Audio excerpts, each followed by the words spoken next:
Hey, what up? It's your boy Nick, and I'm sure by now everyone has heard the idea of being super straight is trending on the dumpster fire that is Twitter and other social media war zones. So I want to give my take on this because it's an interesting concept when you look past the chauvinistic TikToks and long-winded narcissistic tweets. So the original video apparently was from 4chan, and we're not going to watch it because I really don't want to. But basically, the definition according to Urban Dictionary is a male or female who dates or finds the opposite sex attractive only if they were biologically born that gender.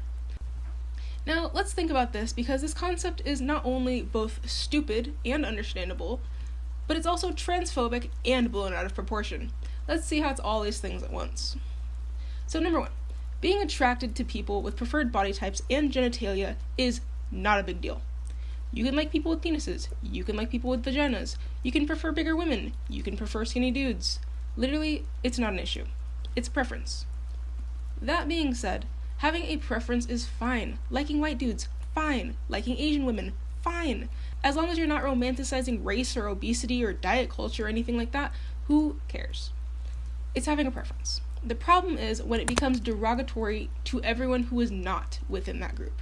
So when you say, I would never date a black guy, or I would never date a woman who has a penis, because then you're actively putting down anyone you don't find attractive, when in reality, they weren't born to look good only for you. It's a more offensive way of saying, I'm attracted to girls with blonde hair, but not if they were born with brown hair and have only had it bleached.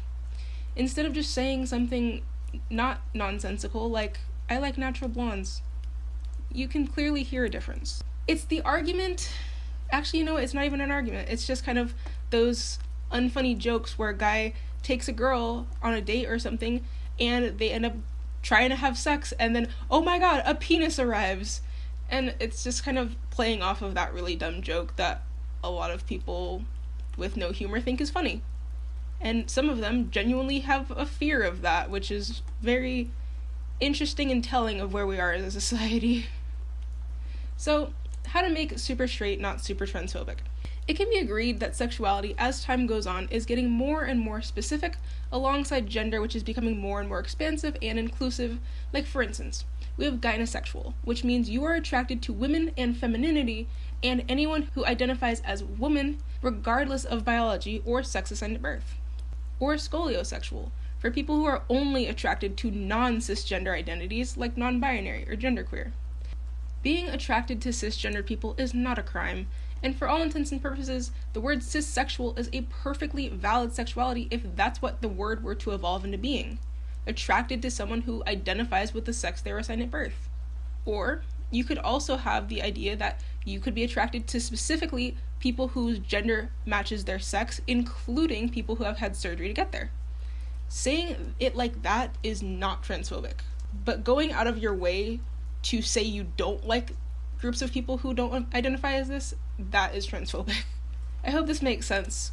Ultimately, how the term super straight is being portrayed is a rally cry to people who think they're being victimized or feeling forced to be attracted to someone who doesn't align with their body preferences, sooner than just be respectful and upfront with potential romantic partners. Ultimately, super straight is just a dumb way of broadcasting to the whole world, not just that you have a body preference, but it's mostly a way to act like you've been lied to, just because you find out someone has transitioned or, I guess, quote-unquote, isn't who you thought they were, which is a stupid thing some people say.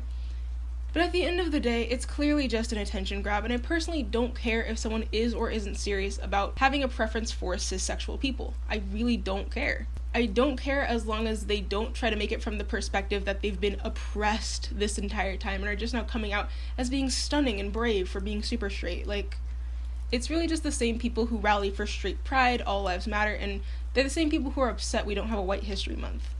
They want the spotlight, so at the end of the day, please just make sure you are open and honest with your romantic partners and don't go out of your way to demonize trans people, because that is an incredibly trying life experience that we can only imagine looking from the outside. But at the end of the day, that's it for this silly video, and remember, keep it simple.